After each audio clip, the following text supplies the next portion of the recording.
Hey, what's up, guys? This is John from TheUndercoverBrony, and I am here with someone who has actually been on this channel before. He has joined me on a couple episodes of Pony Psychology, and we actually did an interview with him back when he was writing for Film Fiction. But I have with me today Pegasys. How are you today? I'm doing good. How are you doing? I'm doing all right. I'm excited to get this interview started. Me too. Good. So, first question I have for you, I ask everyone this because it's just such a fun question. But what is your Brony story? How did you get into the fandom? All right. Well, I don't think much has changed since, that was 2013 or something. We did the first interview. Yep. But just to reiterate, so I remember finding a post about the music scene actually on Facebook, I believe it was. And it was like one of those kind of expose pieces, saying like, what the heck are bronies, I was like, I was fascinated. I was like, I don't really get it. I'm like, why is this a thing? But I remember specifically that little video talking about the music scene, and at that point, this was, I think it was like March 2012 or so. By then, the Discord remix by Living Tombstone had already, I believe, been on the Rolling Stones, so the video mentioned that, and that's where I was like, whoa, what, why? Like, why is that such a big thing, like a music scene for like a show about ponies? So that was really what got me interested, because I was like, well, there's got to be something to this if this is such a big deal, like it's such a big scene already at this early stage. So from there, I started watching the show. I got a little bit more involved in things like, Film Fiction. That was I guess that was really the main first place I started having like involvement with the community, and I learned a lot about like, the fan videos and stuff, and fan music, and the deeper side of that scene, like people like Wooden Toaster, Living Tombstone, General Mumble, and yeah, that kind of just set it off. And was like, well, there's really something here, and I want to get involved with it however I can. And then I joined Film Fiction. I was still making music at that point, but I was big on the writing, and I got kind of a little following, so I kind of kept doing that. And that's really, the gist of the beginning of the whole thing. Now, just to reiterate to the audience, his original username used to be Chrome Dash. Yeah. Before he became Pegasys and got more popular in the music scene. And I also want to say it's kind of funny you mentioned the Living Tombstone remix of Discord, because you have now, just late last year, where it exploded again on TikTok and no one even knew what the heck it even was. Yeah, it's really funny that was a thing, because obviously all these people on TikTok it was so divorced from the original material. None of them really knew exactly what it was about. A similar thing happened with Gypsy Bard too, by Jenny Nicholson, the whole Friendship is Witchcraft team. So yeah, pretty interesting. It was funny to see a lot of people realize, like, wait, what? This is a My Little Pony fan song? Yeah. So my next question for you is, what has been some of your musical influences when you are producing your music? Sure. So I'll start with fandom, because yeah, obviously. Well, I really, I got into the fandom because of that expose story about Living Tombstone. So, of course, he has an influence on me. But I think as far as the fandom goes, the one that really just, like, sent me into overdrive was Wooden Toaster, because, I don't know, something about his style just really gelled with me. And I also... even today I still make a lot of music that has a lot of like video game OST influences. So, and he had a lot of that sort of 8-bitty synth sound. So it spoke to me, and I thought it was really cool, and I was pretty into it. One of the people that's really been inspiring me is actually Scratton, who went by DJ Pone 3 back in the day. I think that he actually had to have his name changed because Hasbro told him to stop. So. Yeah, he's especially lately, a lot of the stuff he's been making is really cool, and I'm very excited, to hear what he has in store for every Ponies at Dawn album, or just in general. Awkward's really cool. Kind of all my friends, John Kenza, Faulty, That Music, Brony, TCB lately. Those are all really big fandom friends and influences of mine. Outside of the fandom, I've got kind of people like Cone Sound, who's a really well, it's a duo of really, really hard-hitting electronic producers. Yeah, and that's really my biggest influences right now. So my next question for you is, what DAW and plugins do you use for your recording, mixing, and mastering? Cool. Yeah, so for the longest time I was using FL, and I still use FL to this day. I'm actually finishing up a song right now. But lately I switched to Ableton. I'm kind of doing more stuff with that, especially if I'm like I have a band. It's not a pony project, but I record in Ableton and I mix in Ableton now pretty much exclusively. So it just kind of flips back and forth. You can use both. A lot of people that I work with obviously use FL, so it's good to be able to go back and do that as well. Plugins, obviously all the stock stuff in FL is pretty good, and Ableton, like, you know, I don't want to go list every single one of them, but synthesizer wise, I really like Operator in Ableton, Serum, of course.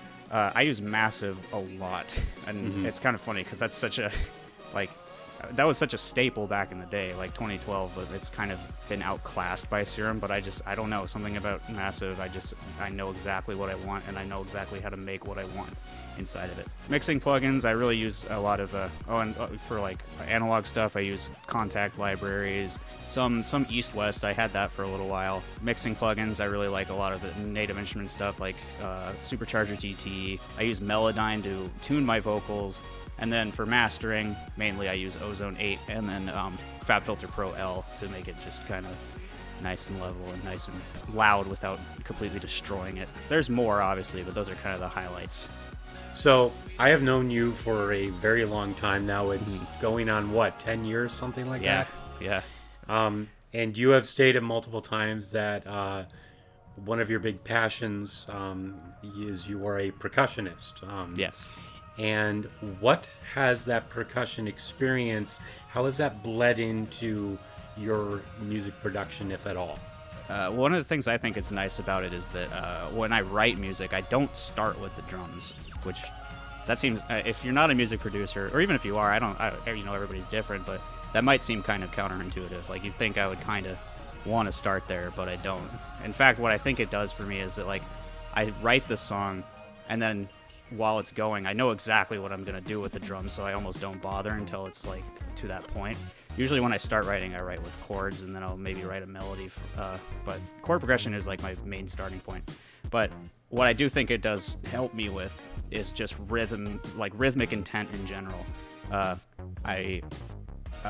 When I write stuff, I pay a lot of attention of, like, between specifically, like, pads and bass and, like, how they're going to interact with each other rhythmically, and then what the overarching main rhythmic pattern is that gets then filled in with, like, lesser rhythmic patterns. This song I'm working on right now is actually for a different alias, but it's got a lot of big rhythmic elements. I would call it, like, there's like a primary rhythm, and then there's, like, different ways to fill it in between. So that's, I think being a percussionist has helped me a lot with having an ear for rhythm for every part of the production, which I think is kind of cool and unique about me. Absolutely. So my next question for you is, what is your favorite and least favorite song you have produced? Oh, geez. As far as sound, like just pure sound has gone, I have an alias called Keybird that's actually been on a couple Ponies at Dawn album, and this song was. But I had a song that I made, it was the first song I made, called Digital Natives, and I don't think I've ever gotten close to how good the master of that track sounds. Like, that was like almost 3 years ago now, and then I'm like, I go back and listen to it, I'm like, dang, this is so good. Least favorite song, I'm gonna pick something relatively new. I don't want to go too far back. I also don't want to, like, throw somebody that I worked with under the bus, because it was never, if there was a song that I worked on with somebody else that didn't quite turn out the way I wanted, it wasn't because they did bad, it was because I didn't really think I had kind of fully formed the idea. I'll give you one, though. I found one. So if you remember, I was in a duo project with a friend Proctra called Starlight, and we made a song called Rainbow Rain, and I hate the vocals I wrote for it. Like, they're not very good. It was super disjointed. The track was cool, but, like, it didn't turn out like I had hoped. So I think that's probably the number one that I'm just like, I don't think I've listened to it probably in 4 or 5 years. So So what about a favorite collab that you have done? okay, so the other thing I do lately is I work with my buddy Faulty, whom I'm sure a lot of the people in the audience have heard of. We have a collab project called Hearst Percy, and those are always super fun. He usually generally writes like the main progression and kind of the main track, and then I'll help with like some of the elements. But one of the main things I do is I do like sort of Daft Punk kind of vocals. And we did a song recently with Koa and General Mumble called Bedrock, and that song is like the best thing that I think I've ever made. It's super cool. It's super funky, and obviously General Mumble's performance knocked it out of the park, along with Koa's writing and a little bit of help with the composition. So I'm really proud of that track. So my next question is, Ponies at Dawn has tended to become the new Balloon Party in a way. I know back in 2012, Balloon Party, Rainbow and Rooted, those were the big collab albums that were coming out of the fandom, and now it's switched a lot more to Ponies at Dawn. Right. But how did you get introduced into that collaborative project, and what has been your favorite song to write for them? So back in the Skype days in 2015, the now headrunner, but at that point kind of just one of the main staff, Exploding Pony Toast, was just kind of going around all sorts of artists in the fandom, really, and just contacting them face to face, cold calling them and saying, hey, we're doing this, if you're interested, just join our server. And that's really how it just started out. And by then, at that point, it was a little bit of a smaller community. The days of Celestial Plains, that was the first album I was on. So yeah, that's really the story. And I think I gelled with a lot of the people in there, all those early adopters like me, John Kenza, Francis Vase, a lot of those people, EPT. And yeah, my favorite song that I've done for it, it's hard to not give a shout out to a lot of the fan favorites like Firelight with Aurelia and John Kenza, and my new 2 songs with Faulty and John called Sweet and Best of Friends, which have come out in the last couple of years. Like, those are always fun projects, and I really appreciate seeing the hype around them, especially when I get to play them live. So, and obviously there's a lot of other collabs I've had that have been a lot of fun, like stuff with Bank Pain, Undream Panic. Like, I think this is still the case, but at one point I was the most represented artist on Ponies at Dawn. I had like 45 songs, so there's a lot to list. So my last question that I have for you is, do you have any shout outs you would like to give? Yeah, so I already did a lot of them, all my friends, of course. Shout out to TCB, Koa, General Mumble, John Kenza, Faulty, Luck Rock, Digit, the list goes on, Nevermorn. I don't want to forget anybody. I'm going down my Jikro, yeah, Caliber, like all these people that a lot of them are newcomers, people I've just met. Like, there's a lot of great artists that I'm glad I get to interact with so closely, and I get to see how they grow. It's always a good time. Cinefree, that's another one. Whirly Tail, Odyssey, of course. Like, yeah, it's great. Synthis. Oh, okay, I'll stop myself now.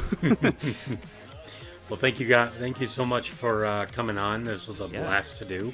Thank you. It's always fun. I appreciate it. And so, without further ado, that's it from me, John. All right, and I'm Pegasys. And we will talk to you guys later. Peace out, Dragon. Sweet.